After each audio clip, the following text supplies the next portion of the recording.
سورۃ النمل میں ایک خبیث جن کا ذکر ہے جس نے تخت بلقیس لانے کا دعویٰ کیا تھا. کیا وہ جن تھا یا کوئی اور مخلوق؟ استغفر اللہ تو بولی یہ اعلیٰ حضرت نے گستاخی کی ہوئی ہے. خبیث جن لکھا ہے اسے. اے تسی ترجمہ پڑھا ہے اعلیٰ حضرت دا, خبیث جن نہیں تھا وہ, یہ خبیث انہوں نے ترجمہ کیا. وہاں عفریت کا ذکر ہے, جن کو کہا جاتا ہے دیو ہیکل جن. عفریت وہ جن طاقتور, اور اس نے کیا کہا تھا, میں قوی بھی ہوں, امانت دار بھی ہوں, اور میں آپ کی اس مجلس کے برخاست ہونے سے پہلے تخت بلقیس یہاں لے آؤں گا. تو مجھے بتائیے حضرت سلیمان علیہ السلام کے دربار میں آپ نے خبیث اور کافر جن بٹھائے ہوئے تھے یا صحابہ جن بٹھائے ہوئے تھے؟ تو یہ تو اعلیٰ حضرت نے سیدھا سیدھا صحابہ کی توہین کی ہے یہ ترجمہ کر کے. کہتے ہیں سب سے ادب والا ترجمہ ہے. یہ خبیث جن کیوں ترجمہ کیا؟ خبیث خود عربی کا لفظ ہے. بخاری میں موجود نہیں ہے دعا ٹائلٹ میں جاتے وقت, اللہم انی اعوذ بک من الخبث والخبائث, میں شریر جنوں اور جنیوں سے تیری پناہ میں آتا ہوں. خبیث کہتے ہیں شریر جن کو, خبیث کا لفظ ہی نہیں قرآن میں, عفریت کا لفظ ہے, پاورفل جن. تو حضرت سلمان کے صحابی کو اعلیٰ حضرت نے خبیث کہا, تو اعلیٰ حضرت پہ اب رافضیت کا فتویٰ چاہیے, ہمیں گستاخ صحابہ کا فتویٰ چاہیے. اور یہ جو تم لوگوں نے دو نمبری مچائی ہوئی ہے نا کہ جی وہ سب سے مؤدب ترجمہ تھا, وہ تو فارغ کر چھڑا. میں کس نے اتھارٹی دی ہے کہ حضرت سلیمان علیہ السلام کے صحابی جن کو جو ان کے دربار میں تھا, اور دیکھیں وہ کہہ رہا ہے میں قوی بھی ہوں, امانت دار بھی ہوں, نبی کے سامنے اپنی لائلٹی شو کر رہا ہے, تو وہ خبیث جن تو نہیں ہوگا نا, ان کا ساتھی ہوگا نا. ہاں, خبیث جن ان کے دربار میں کیا کر رہے ہیں لاجیکلی آپ مجھے بتائیں. اور اگر خبیث تھا تو حضرت سلیمان علیہ السلام کہہ دیتے کہ بیٹھ جا تو خبیث جن ہے. انہوں نے تو یہ نہیں کہا, انہوں نے صرف یہ کہا کہ مجھے اس سے بھی جلدی چاہیے. تو پھر حضرت آصف بن برخیہ جو اسرائیلی کتابوں میں ملتا ہے, سنن نسائی الکبریٰ کے اندر بھی موجود ہے, آصف نام کا ایک شخص تھا جو سورہ نمل میں آیا کہ اس کے پاس کتاب کا علم تھا. اس نے کہا کہ میں آپ کی پلک جھپکنے سے پہلے وہ لے آؤں گا, اور وہ لے آیا. اس میں میری تفصیلی ویڈیو دیکھ لیں, اس میں سے جو انہوں نے اپنے صوفیاء کی جو کہانیاں ثابت کرنے کی کوشش کی ہے, میں نے پوری انجینئرنگ کی ہے اس واقعے کی, وہ آپ جا کے دیکھیں. تخت بلقیس والا واقعہ بھی, موسیٰ اور خضر علیہ السلام والا واقعہ بھی, ایک ایک شیطرت ان کی میں نے کھولی ہوئی ہے. وہ آج ٹاپک نہیں, ورنہ اور طرف چل پڑے گا. تو وہ لے آئے, اور اس میں بھی دیکھیں حضرت سلیمان علیہ السلام نے یہ نہیں کہا کہ حضرت بڑے پہنچے بزرگ ہو, انہوں نے کہا ھذا من فضل ربی, یہ میرے رب کا فضل ہے, اور وہ چاہتا ہے کہ مجھے آزمائے کہ میں اس کا شکر کرتا ہوں یا ناشکری کرتا ہوں. حضرت سلیمان علیہ السلام نے اس کے اس کرتب کو, جو آپ کے نزدیک کرتب ہے, ہمارے نزدیک کرامت ہے, اس کو اس کے ساتھ نہیں جوڑا کہ اس نے کوئی کمال کیا, کیونکہ انہیں پتا تھا کہ یہ اللہ کا فضل ہے, اور وہ فضل حضرت سلیمان علیہ السلام کی وجہ سے ہی تھا. اس لیے دیکھیں ان کا جو سب سے بڑا امام ہے نا تفسیر میں, فخر الدین رازی, اس نے تفسیر میں لکھا ہے وہ حضرت سلیمان خود تھے لانے والے. ہاں, اے بابا انہوں نے مار چڑیا ہوا انہوں نے, اور فخر الدین رازی کہتے ہیں حضرت سلیمان خود لے کے آئے سن. جڑا آتا نا کہ ایک بندہ جس کے پاس کتاب کا علم تھا, وہ کہتے وہ خود سی, کیونکہ کتاب کا علم تو پیغمبر کو ہوندا ہے, تو وہ خود حضرت سلیمان ہی تھے جو تخت لے کے آگے تھے. ان کی منجی ٹھوک گئے امام فخر الدین رازی. ہم نہیں ویسے ان کے ساتھ ایگری کرتے, یہ الگ سے کوئی بندہ تھا, لیکن اس بات سے ایگری کرتے ہیں کہ واقعی کتاب کا علم جو ہے وہ نبی کو ہوتا ہے. عین ممکن ہے کہ وہ اس دور میں کوئی اور نبی ہو, ایک وقت میں زیادہ انبیاء ہوتے تھے اگلے زمانوں میں, یا وہ کوئی فرشتہ ہو جو انسانی شکل میں ان کا درباری تھا, یا کوئی انسان بھی ہو سکتا ہے. اس سے بابے نہیں ثابت ہوتے. یہ کہتے ہیں جی وہ تخت بلقیس آ گیا سی, اچھا جی ہوں رفع دین کرنا چھڑ دیے, تخت بلقیس آ گیا. منو دسو رفع الدین دی حدیثاں دا تخت بلقیس نال کے تعلق ہے؟ آپ ان کو بتائیں نا کہ نبی الاسلام اس طریقے سے نماز پڑھتے تھے, تو وہ کہتے ہیں وہ تخت بلقیس آ گیا سی, تسی بابے نہیں منتے. یہ نا تہاڈا سب تو بڑا بابا عبد القادر جیلانی اور دوسرا بڑا بابا امام غزالی, دو رفع الدین کے ساتھ نماز کا طریقہ لکھے گئے ہیں غنیۃ الطالبین میں اور کیمیاء سعادت میں, احیاء العلوم کے اندر. بابیاں دے بابے نے جڑے, یہ آپ کے جو بابے ہیں سرکار ہیں لوکل بابے دے, انہاں نوں باہر کوئی نہیں جاندا, اکا دکا لوگ جانتے ہیں. آپ جا کے پوچھیں نا سلطان بہو, تو شاید انڈیا میں بھی کسی کو نہ پتا ہو, بنگلہ دیش میں, یورپ, امریکہ, افریقہ میں نہیں. علی بن عثمان حجویری، کوئی علمی لوگ شاید باہر کے لوگ جانتے ہوں، لیکن 2 بابے ایسے ہیں جن کو دنیا میں جہاں جہاں بابوں کے ماننے والے موجود ہیں نا، اس پلانٹ ارتھ پہ جہاں بھی موجود ہیں، وہ سارے لوگ جانتے ہیں، وہ انٹرنیشنل بابے ہیں۔ نمبر 1 امام محمد غزالی، المتوفا 505 ہجری، آج چل رہا ہے 4 رمضان 1444 ہجری، تو آلموسٹ 900 سال پہلے، کیونکہ ان کی کنٹریبیوشن ہے، انہوں نے کتابیں لکھی، احیاء العلوم لکھی، منہاج العابدین، مکاشفۃ القلوب، کیمیائے سعادت، المنقذ من الضلال میں انہوں نے اپنی لائف سٹوری بھی پوری بتائی ہوئی۔ تو وہ یہ ساری کتابیں لکھ کے انہوں نے ایک سلیبس دے کے گئے ہیں، تو ظاہر ہے بہت بڑی کنٹریبیوشن ہے۔ اور ان کے کچھ عرصے کے بعد آئے شیخ عبد القادر جیلانی، یہ 505 ہجری میں فوت ہوئے ہیں، اور شیخ عبد القادر جیلانی جو ہیں وہ پیدا ہوئے ہیں 471 ہجری میں، اور فوت ہوئے ہیں 561 ہجری میں۔ لیکن امام غزالی سے ان کی ملاقات نہیں ہوئی ہے، زمانہ پایا انہوں نے امام غزالی کا، لیکن امام غزالی ان سے سینئر تھے، یہ مل نہیں سکے ان کو، تو ان کو ایک انٹرنیشنل صوفی بزرگ مانا جاتا ہے۔ غنیۃ الطالبین ان کی کتاب، وہ فتوح الغیب توحید کے اوپر بہترین کتاب ہے۔ یہ 2 انٹرنیشنل بزرگ، اور دونوں نے رفع الیدین کے ساتھ طریقہ لکھا ہے بخاری مسلم والا نماز کا۔ تو تخت بلقیس آ گیا تھا۔ آپ اگر بابوں کے بارے میں کلیم کرتے ہیں تو ٹھیک ہے، وائٹ ہاؤس لا کے مرغلہ ہلز پہ رکھیں، یا ٹیلا جوگیاں ہمارے جیلم کی پہاڑی پہ کوئی لے آئے وائٹ ہاؤس، میرے ہوندے تے نہیں جا سکتا، میں تو ایک بار پڑھنا لا حول ولا قوت الا باللہ، تھوڑا بابا بھی غائب تے وہ لے آئے ہوئی چیز بھی غائب، وہ بابا بہت بڑا آ گیا نا، تو ہم مان لیں گے، ورنہ میں کہوں کہ یہ جو تخت میرے نیچے میں ہے، یہ بھی میں جو ہے سرگودا سے آیا ویسے، اور گاڑی پہ رکھ کے ہمارے امداد بھائی اتنی محنت سے اسے لے کے آئے، میں کہا جی میں پلک جھپکنے سے پہلے یہ لے آیا تھا، تو مان لو گے، کہو گے نا ویڈیو دکھاؤ کتنے ساڑھے سامنے کرو، تو بھائی آپ بھی جب یہ کریں گے تو ہم مانیں گے نا، اس طرح تو نہیں زبانی کلامی مان لیں گے، ٹھیک ہے۔ تو وہ ضمناً میں نے اس چیز کا ذکر کر دیا تاکہ آپ کو پتہ چل جائے۔ باقی یہ جو احمد بریلوی صاحب نے گستاخی کی ہے، یہ بہت خطرناک بات ہے، خطرناک سے بھی اگلا ورژن، خبیث جن کہہ دیا۔ اور بریلویوں کا کلیم یہ ہے کہ سب سے زیادہ مؤدب ترجمہ جو ہے نا وہ ہمارے اعلیٰ حضرت کرتے ہیں۔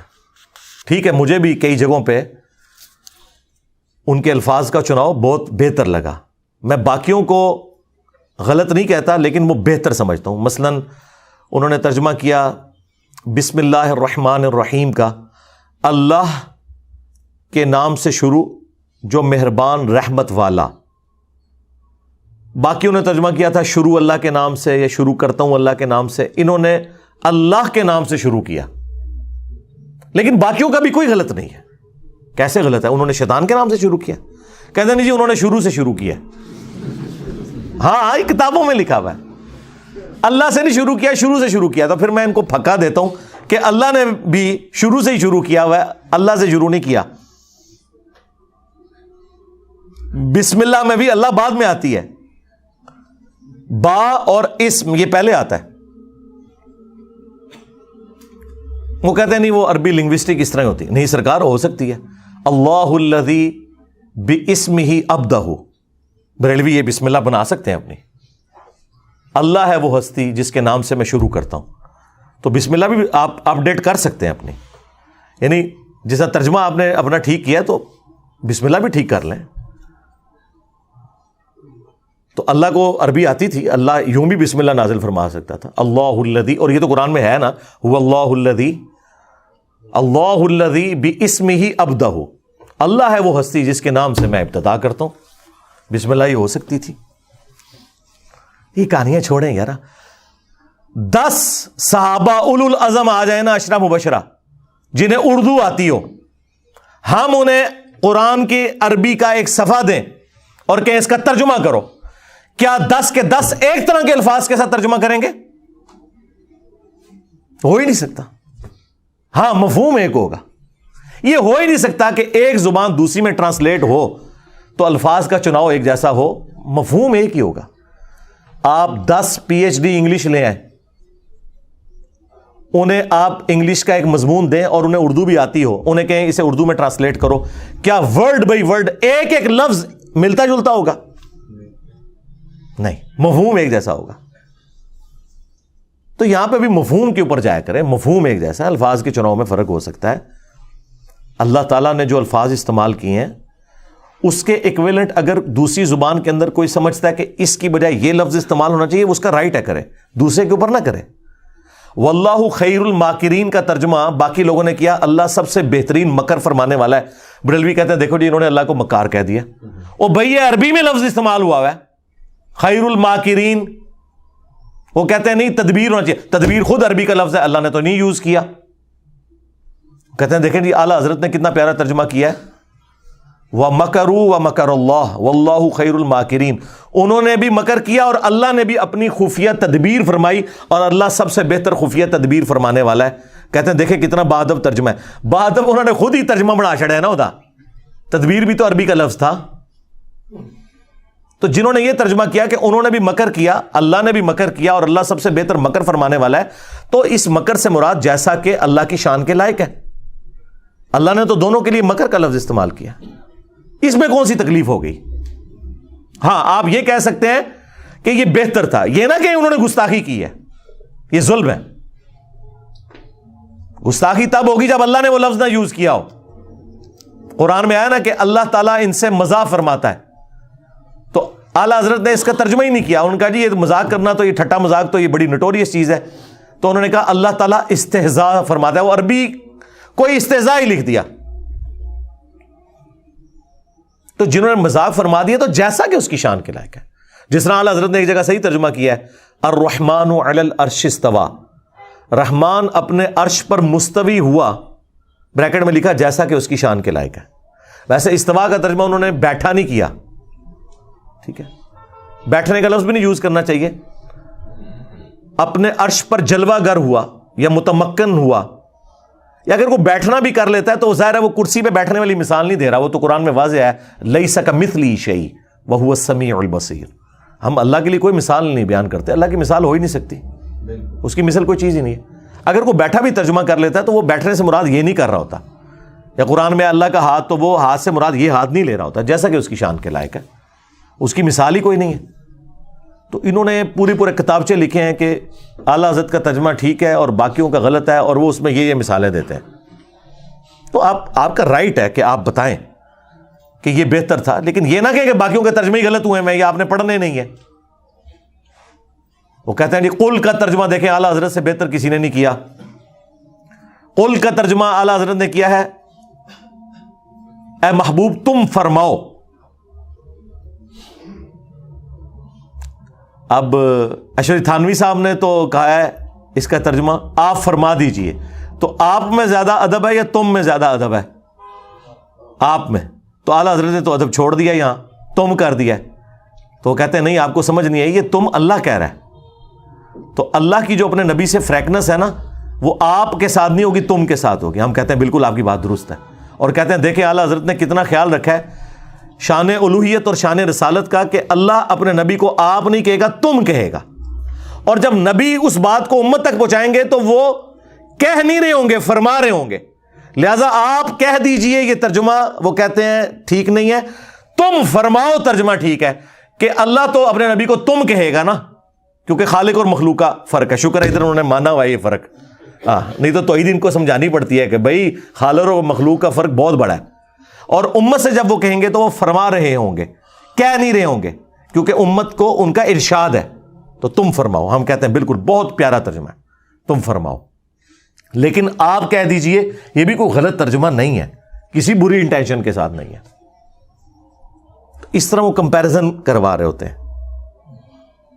میں تو کہتا ہوں جس مکتب فکر سے آپ تعلق رکھتے ہیں ترجمہ پڑھیں, آپ کا رائٹ ہے. ڈنڈی اکا دکا جگہ پہ جہاں پہ لوگوں نے ماری ہے نا وہ پکڑی جاتی ہے, اس کی وجہ سے آپ کسی کو یہ نہ کہیں کہ آپ فلاں کا ترجمہ پڑھیں فلاں کا نہیں. بریلویوں نے اعلیٰ حضرت کا ترجمہ پڑھا ہے اور اللہ نے انہیں توحید کی حقیقت تک پہنچا دیا. اعلیٰ حضرت نے ترجمہ بڑا پیارا کیا ہے, ایاک نعبد و ایاک نستعین, اے اللہ ہم تیری ہی عبادت کریں, تجھی سے مدد چاہیں. تین خوبصورت چیزیں ایک جگہ جمع کر دی ہیں. باقی سب نے ترجمہ کیا ہے اے اللہ تیری عبادت کرتے ہیں, تجھی سے مدد چاہتے ہیں.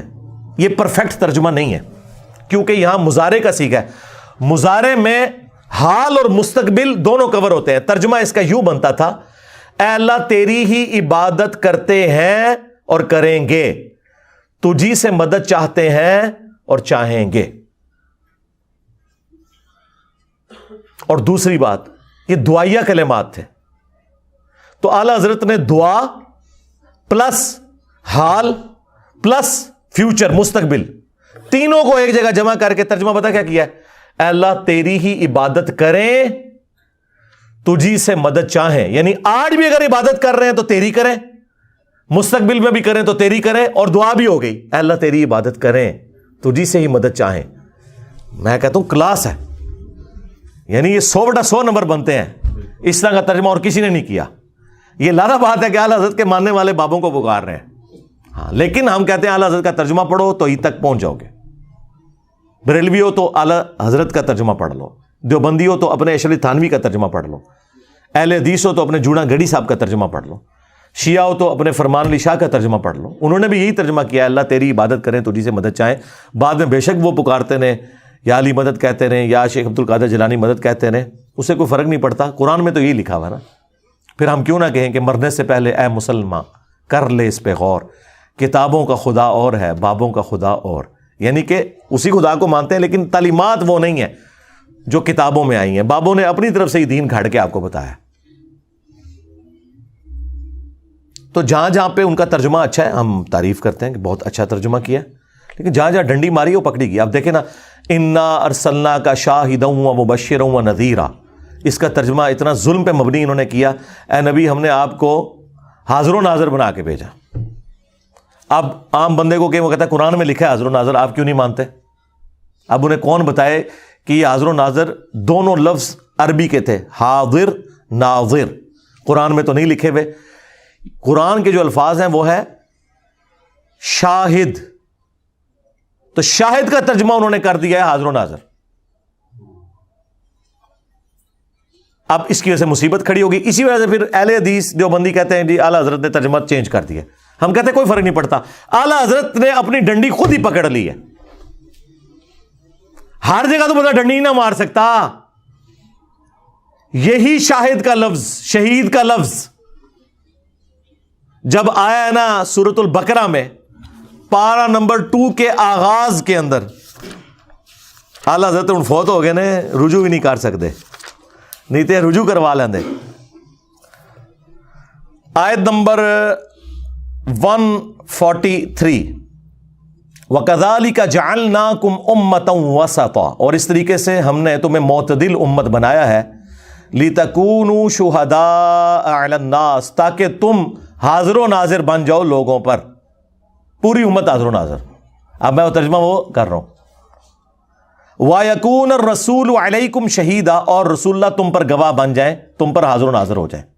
اب یہاں پہ امت کو پہلے حاضر و ناظر ماننا پڑنا تھا اور نبی علیہ السلام کو بعد میں. اب اعلیٰ حضرت نے یہاں ترجمہ ٹھیک کیا ہے, تاکہ تم گواہ بن جاؤ اور لوگوں پر, اور یہ رسول تم پر گواہ. آئے ہو نا داڑھ تھلے اعلیٰ حضرت جی, اپنا خود ترجمہ وائلیٹ کر دیا. یہی ترجمہ تھا وہ انا ارسلنا کا شاہدا و مبشرا و نذیرا میں, وہاں انہوں نے اور ترجمہ کر دیا. لیکن سورہ البقرہ کی آیت نمبر 143 میں انہوں نے وہی ترجمہ کیا جو بنتا تھا, یعنی شہادت علی الناس ہم دے رہے ہیں. مولانا مودودی کی ایک کتاب بھی ہے شہادت علی الناس, یعنی اس امت کا کام ہے کہ وہ ختم نبوت کی برکت سے, نبی علیہ السلام کے بعد تو کوئی پیغمبر نہیں آنا, وہ رسول اللہ کے بہاف پہ اللہ کی اور دین کی گواہی دے گی اور لوگوں کے سامنے یعنی دین کا پیغام پہنچائے گی, جس طرح نبی علیہ السلام نے شہادت علی الناس کی اپنے زمانے کے لوگوں کے اوپر.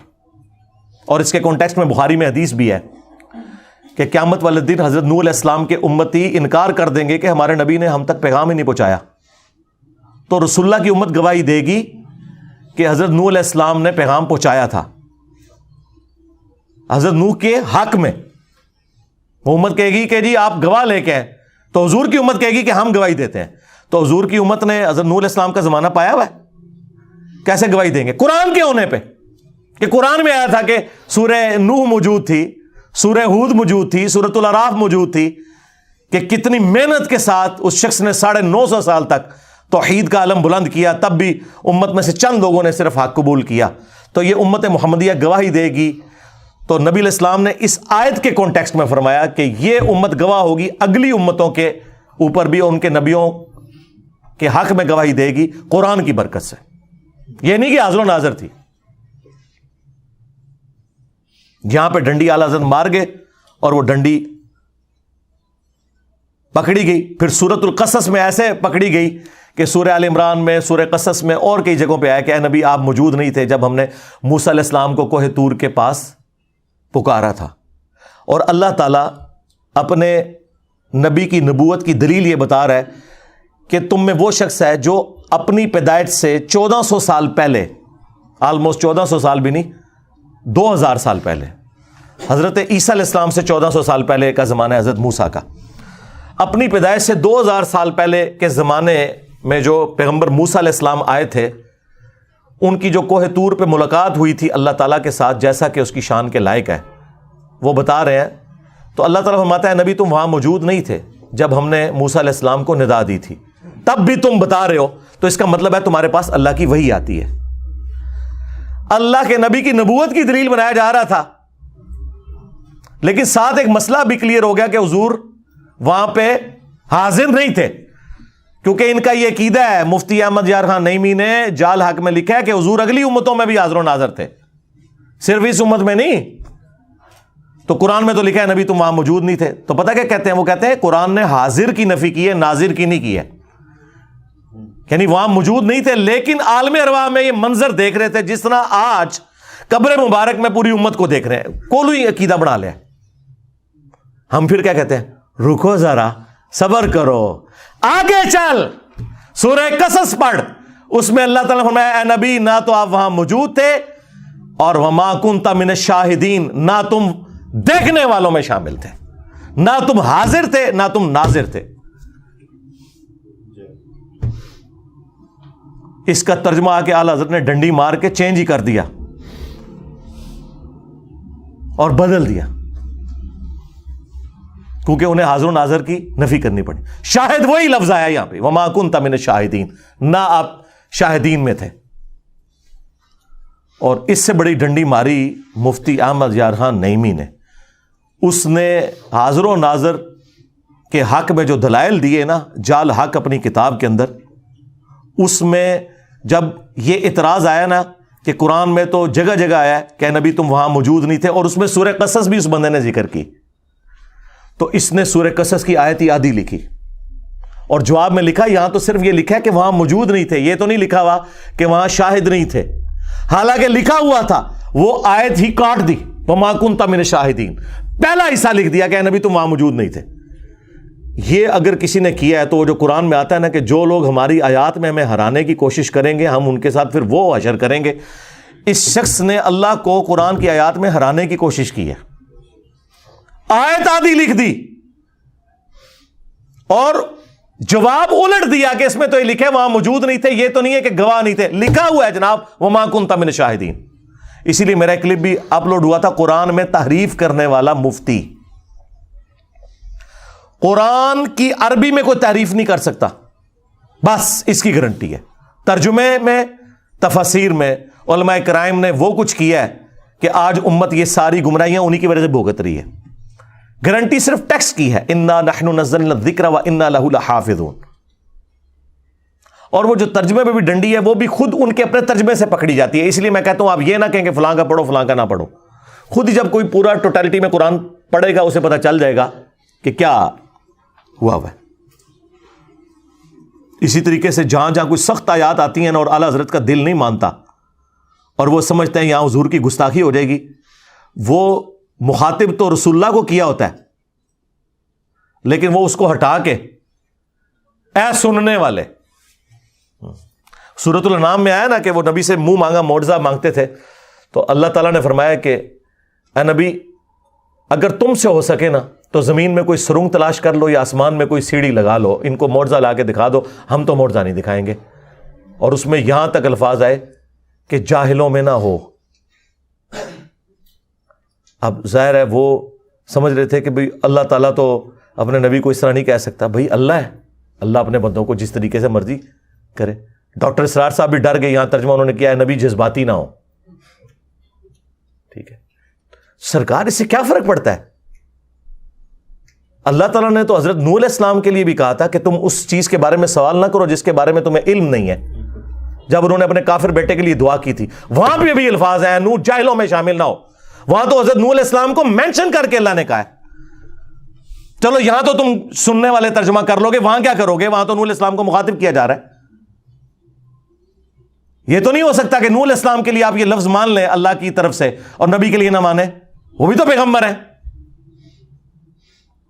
لیکن چند کریٹیکل آیات شکر ہے ایسی ہیں جس کا ترجمہ اعلیٰ حضرت نے بھی چینج نہیں کیا. ایک آیت تو میں ضرور کہوں گا کہ وہ آپ پڑھیں, سورۃ الاعراف کی آیت نمبر 188, جس کے بارے میں میرا یہ دعویٰ ہے کہ یہ وہ آیت ہے جو آپ مسلمانوں کے مجمع میں کسی چوک یا چوراہے میں پڑھیں تو شہادت واجب ہو جائے گی. آپ کو کوئی نہ کوئی 295C لگا کے قتل کر دے گا, خواہ آپ اعلیٰ حضرت کا ہی ترجمہ پڑھ دیں سورۃ الاعراف کی آیت نمبر 188 کا, کیونکہ پورے کے پورے ان کے جو عقائد اور نظریات جو انہوں نے گھڑے ہوئے ہیں نا, وہ سارے ایک آیت سے فارغ ہو جاتے ہیں. اور اعلیٰ حضرت نے اس کا ترجمہ بالکل ٹھیک کیا ہوا ہے, کیونکہ وہاں تو یہ کہہ نہیں سکتے تھے کہ اے سننے والے, وہاں تو نبی علیہ السلام کو ڈائریکٹ کہا جا رہا تھا قل کے ساتھ. وہ آیت میں کور کر دیتا ہوں تاکہ ایٹ لیسٹ قرآن کے حوالے سے آپ کو یہ کلیئر ہو جائے کہ قرآن کا خدا اور ہے, قرآن کا پیغمبر اور ہے, بابوں کا پیغمبر اور ہے. اگرچہ وہ اسی پیغمبر کو مانتے ہیں لیکن ان کوالٹیز کے ساتھ مانے نا جو قرآن و سنت میں آئی ہیں. آیت نمبر ہے 188 سورۃ الاعراف, سورت نمبر 7 پارہ نمبر 9.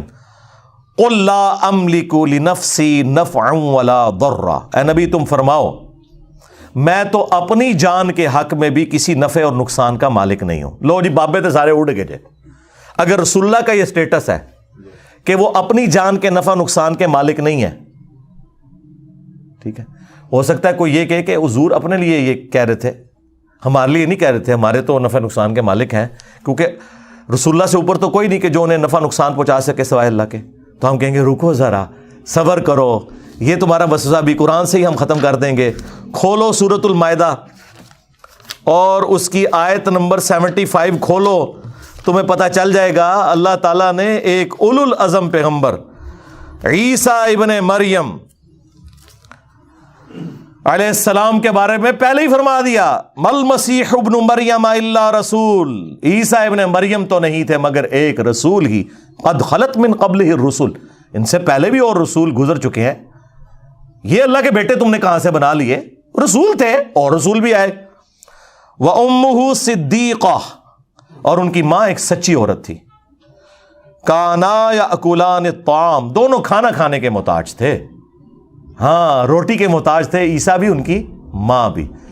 5 اولو العزم پیغمبر جو سورہ الاحزاب میں سورہ شورى میں آئے, محمد رسول اللہ صلی اللہ علیہ وآلہ وسلم, ابراہیم خلیل اللہ, عیسیٰ روح اللہ, موسیٰ کلیم اللہ اور نوح نجی اللہ علیہ السلام اجمعین, ان میں سے ایک بندہ, اللہ اکبر, اللہ تعالیٰ فرما رہا ہے کہ کھانا کھانے کے محتاج تھے وہ. انظر کیف نبین لہم الآیات, دیکھو کہ ہم اپنی آیات کس طرح کھول کھول کے بیان کر رہے ہیں. ثم انظر انا یؤفکون, پھر ان کی طرف دیکھو کہاں الٹے پھرے جاتے ہیں. اس سے زیادہ سمجھایا جا سکتا ہے کہ جو روٹی کھانے کا محتاج ہو وہ تمہارے نفع نقصان کا مالک نہیں ہو سکتا. آپ کہہ رہے ہوں گے شاید میں نے اپنی طرف سے بات کر دی. اگلی بات آ گئی, قل اتعبدون من دون اللہ, اے نبی ان سے فرماؤ کہ کیا تم اللہ کو چھوڑ کر ان کی عبادت کر رہے ہو, جیزس کرائسٹ اور ان کی ماں کو خدا مانے ہوئے ہو. اب یہ آپ بریلویوں کو پیش کریں, وہ کہتے ہیں نہیں ہم تو نہیں بزرگوں کو خدا مانتے, عبادت تو نہیں کرتے. ہم کہتے ہیں آگے چل, آگے لکھا ہے ما لا یملک لکم ضرا ولا نفعا, جو کہ نہ تمہارے نقصان کے مالک ہیں نہ نفع کے. عیسیٰ اور ان کی ماں تمہارے نفع نقصان کے مالک نہیں ہے. عبادت تو پچھلی بات رہ گئی, یعنی عبادت اس کی ہوگی جو نفع نقصان کا مالک ہوگا. تو اس میں میں نے کہا تھا کہ عیسیٰ کے جیسا ہے ہی کوئی نہیں, تیرے سارے بابے تھے شاہ ہی کوئی نہیں. ہاں مریم کے جیسا ہے ہی کوئی نہیں, تیری رابعہ بصریہ تے شے ہی کوئی نہیں. دونوں کا ذکر آیا ہوا ہے. عبادت نہیں صرف, نفع نقصان کے مالک نہیں. واللہ هو السمیع العلیم, اور اللہ ہی ہے سننے والا, علم والا. بھائی عیسیٰ ان کی ماں سننے اور علم والے ہو ہی نہیں سکتے, تو کس کے مشکل کشا کہاں سے ہوں گے؟ ہاں, یہاں پہ بھی جو نبی کے لیے آیا کہ اے نبی تم فرما دو میں تو اپنی جان کے لیے بھی نفع نقصان کا مالک نہیں, تو اس کے کانٹیکسٹ میں نے پیش کیا, یہ انہی معنوں میں ہے کہ مالک اللہ ہے. خیر اس آیت میں بھی کھل جائے گا. الا ما شاء اللہ, ہاں مگر جو اللہ چاہے. وَلَوْ كُنْتُ أَعْلَمُ الْغَيْبِ, اور اگر میں غیب خود سے جان لیتا. ایک تو وہ ہے جو اللہ وحی کے ذریعے بتاتا ہے, اس علم غیب کا کوئی انکار کرے وہ کافر ہے. وہ تو نبی کے حق میں ہم مانتے ہیں, وہ تو قرآن میں واضح فتویٰ ہے. سورہ آل عمران آیت نمبر 179 میں واضح اللہ تعالیٰ نے فرما دیا ہے وَمَا كَانَ اللَّهُ لِيُطْلِعَكُمْ عَلَى الْغَيْبِ, اللہ کی یہ شان نہیں کہ تمہیں غیب پر اطلاع دے. وَلَكِنَّ اللَّهَ يَجْتَبِي مِن رُسُلِهِ مَن يَشَاءُ, ہاں اللہ اپنے رسولوں میں سے جس کو چاہتا ہے اسے غیب کی خبریں دیتا ہے. ٹھیک ہے, عام بندے کا کام رسولوں پہ ایمان لانا ہے. اگر میں خود سے غیب جان لیتا لَاسْتَكْثَرْتُ مِنَ الْخَيْرِ, تو میں خیر کثیر جمع کر لیتا. وَمَا مَسَّنِيَ السُّوءُ, اور کبھی مجھے کوئی تکلیف نہ پہنچتی. مجھے پہلے ہی پتہ چل جاتا کہ یہ ہونے والا ہے, میں فورس ہی کر لیتا. آپ کو سی سی ٹی وی کیمرے میں اگر مستقبل کی خبر پہلے دکھائی جائے کہ آپ یہ روڈ کراس کریں گے تو ایک ٹرک کے نیچے آ جائیں گے, آپ نے تو پوری زندگی وہ روڈ نہیں کراس کرنی. یہ حقیقت بات ہے. ان انا الا نذیر و بشیر, میں تو نہیں سوائے اس کے کہ ڈر سنانے والا ہوں آخرت کا اور خوشخبری دینے والا ہوں جنت کی. لقوم یؤمنون, ان لوگوں کے لیے جو واقعی بات ماننا چاہیں, ایمان لانا چاہیں, ان کے لیے. یہ سورۃ الاعراف کی آیت نمبر 188 کا اعلیٰ حضرت نے بالکل صحیح ترجمہ کیا ہے, اور خود مان لیا کہ علم الغیب کا عقیدہ کیا ہے, نفع نقصان کا عقیدہ کیا ہے, سب کچھ مان لیا کہ اللہ ہی اللہ ہے. تو یہاں پہ ہم کہتے ہیں کہ اعلیٰ حضرت کا ترجمہ پڑھ لو. پھر سورۃ الانعام میں, سورہ الزمر میں, سورہ یونس میں قل انی اخاف ان عصیت ربی عذاب یوم عظیم, اے نبی تم فرماؤ کہ اگر میں بھی اپنے رب کی نافرمانی کروں تو بڑے دن کا عذاب مجھے بھی آ پکڑے گا. ظاہر ہے یہ سمجھانے کے لیے, ہاں ایسا نہیں ہے کہ رسول اللہ کو نافرمانی کریں گے, سمجھانے کے لیے. اور سمجھا نہیں انہوں نے, سمجھانا یہی تھا کہ عبد القادر جیلانی تے شاہی کوئی نہیں. ہاں اگر نبی کا یہ اسٹیٹس ہے, انہوں نے بھی شریعت کو فالو کرنا ہے. وَأَنَا أَوَّلُ الْمُسْلِمِينَ, سب سے پہلے انہوں نے مسلم بننا ہے. پھر جو سورۃ الاحقاف کی آیت ہے, نبی تم فرماؤ میں کوئی نیا رسول نہیں ہوں, مجھ سے پہلے بھی رسول آئے ہیں, اور مجھے تو خود نہیں پتا کہ خود تمہارے ساتھ اور خود میرے ساتھ کیا ہونے والا ہے معاملہ. یعنی حضور کو تو نہیں پتا تھا کہ کب معجزات ظاہر ہوں گے, کیا ہوگا. اس سے مراد رسول اللہ کی آخرت کا معاملہ نہیں ہے, ظاہر ہے وہ تو قطعی جنتی ہیں, پورا دین اس پہ کھڑا ہے. لیکن یہ بتایا جا رہا ہے کہ جو آپ کو کہتے ہیں نا ہمارے سلسلے میں مرید ہو جاؤ, ہم اس وقت تک جنت میں نہیں جائیں گے جب تک کہ سارے مریدوں کو لے نہ جائیے, کتنے نہ لے جائیے. ہاں تو رسول اللہ تو یہ فرما رہے ہیں, مستقبل اللہ اور اس کے بندوں کا معاملہ ہے. حضور جب یہ کہہ رہے تھے نا بخاری مسلم میں کہ اے نبی کے چچا عباس, میرے مال سے جو لینا ہے لے لے, اگر اللہ نے تجھے پکڑ لیا میں کچھ کام نہیں آؤں گا. اے نبی کی پھوپھی صفیہ, میرے مال سے جو لینا ہے لے لے, اگر اللہ کے حضور پکڑی گئی میں تیرے کچھ کام نہیں آؤں گا. اور اے نبی کی بیٹی فاطمہ, کون فاطمہ؟ جنتی عورتوں کی سردار. ہاں کون فاطمہ؟ میرے جگر کا ٹکڑا, نبی الاسلام نے فرمایا. جنتی عورتوں کی سردار بھی بخاری مسلم میں, جگر کا ٹکڑا بھی بخاری مسلم میں. جس نے اسے تکلیف دی اس نے مجھے تکلیف دی. لیکن حضور نے فرمایا میری بیٹی فاطمہ, میرے مال سے جو لینا ہے لے لے, اگر اللہ کے حضور تو پکڑی گئی نا میں تیرے کچھ کام نہیں آؤں گا. تو مجھے بتائیں, میں تو یہ پھر کہوں نا کہ فاطمہ کے جیسا ہے ہی کوئی نہیں. عبد القادر جیلانی تھے, شے ہی کوئی نہیں. بایزید بستامی تھے, شے ہی کوئی نہیں ان کے مقابلے پہ. تو اللہ کے بندو, قرآن و سنت اپنی تعلیمات کے اندر بالکل واضح ہے. اپنے ترجمے پڑھ کے دیکھ لو کیا بیان ہوا ہے. قرآن آپ کسی کا بھی پڑھیں, آپ کو پتہ چل جائے گا کہ قرآن اپنی توحید میں, عقائد میں, نظریات میں بالکل ایک ننگی تلوار ہے, زیرو ٹالرنس ہے. تو یہ اب چونکہ ایک پرچی آئی میرے پہ کیفیت طاری ہو گئی کہ میں نے آپ کو بتا دیا کہ یہ جو اعلیٰ حضرت کے ترجمے کے اعتبار سے جو انہوں نے ایک ڈھکوسلا سا کھڑا کیا ہوا ہے, تو یہ اتنا بھی کوئی معاملہ نہیں ہے جو انہوں نے کھڑا کیا جی اعلیٰ حضرت سے کوئی غلطیاں نہیں ہوئی ہیں. انہوں نے سیدھا سیدھا ایک صحابی کو خبیث کہہ دیا. اور اس سے بڑھ کر غزوہ احد کا جب ذکر آیا سورہ آل عمران میں, سورۃ البقرہ میں بھی کچھ اشارتاً ذکر ہے, تو وہاں پہ انہوں نے اعلیٰ حضرت نے صحابہ کرام کے بارے میں بدر و احد کے کانٹیکسٹ میں کہا کہ تم نے نہ مردی دکھائی, نہ مرد کہہ دیا صحابہ کو. اچھا ہم اسے گستاخی نہیں سمجھتے, کوئی مسئلہ نہیں ہے, ان کی ڈاکٹرین میں ہے نہ مرد کہنا. وہ کہیں گے وہ نہ مرد ان معنوں میں تھا کہ انہوں نے کمزوری دکھائی, تو ہم کہتے ہیں پھر کمزوری کا لفظ یوز کرنا چاہیے. تم تو کہتے ہو بڑا با ادب ترجمہ ہے, ہاں کہتے ہیں انجینئر بڑا گستاخانہ لفظ یوز کرتا ہے. اعلیٰ حضرت نے نہ مرد کیا ہے صحابہ کرام نو, اعلیٰ حضرت نے صحابہ کرام نو نہ مرد کیا ہے, نہ مردی دکھائی میدان جنگ میں. تو ادھر تم تعویل کرتے ہو نا, کیا کہتے ہو کہ اس سے مراد تھا کم ہمتی دکھائی. آئے سرکار اعلیٰ حضرت نو بھی پڑھانا سی نا کہ کم ہمتی ذکر کر دے, چلو بزدلی کہہ دیتے, اگرچہ وہ بھی ایک گستاخانہ لفظ تھا آپ کی ڈاکٹرین میں. ہمارے نزدیک کوئی ڈاکٹرین میں کوئی بزدلی یا کم ہمت کوئی بھی نہیں ہے, لیکن آپ نے جو کچھ پڑھایا ہے نا اپنی عوام کو, اس میں تو 100% یہ گستاخی ہے. نہ مرد کا ہے صحابہ کرام کو, تو یہ ادھر تعویل کریں گے کہ نہیں جی وہ یہ کہنا چاہ رہے تھے کہ کم ہمتی دکھائی. تو یہ کہتے ہیں نا نہ مرد کیوں کہا, اپنے اعلیٰ حضرت کی باری آئی ہے. تو اب آپ کا جو کلیم تھا نا کہ اعلیٰ حضرت الفاظ کا چناؤ بڑا ادب والا کرتے تھے, وہ میں تھوڑا ختم کرتا. انہوں نے حضرت سلیمان علیہ السلام کے صحابی کو بھی خبیث بولا, خبیث جن, نعوذ باللہ.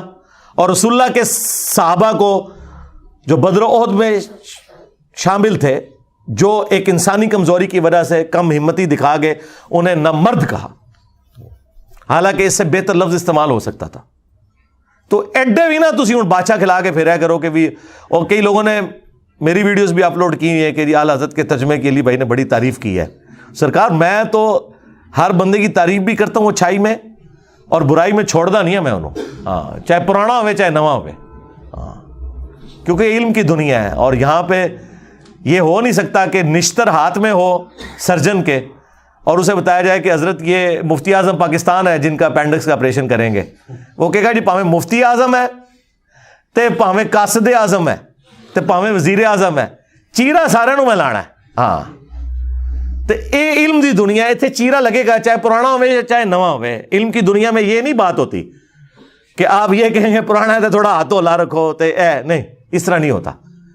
صلو علی محمد وآل محمد, اللہم صلی علی محمد وعلی آل محمد واصحاب محمد وازواج محمد وامت محمد اجمعین الی یوم الدین, آمین.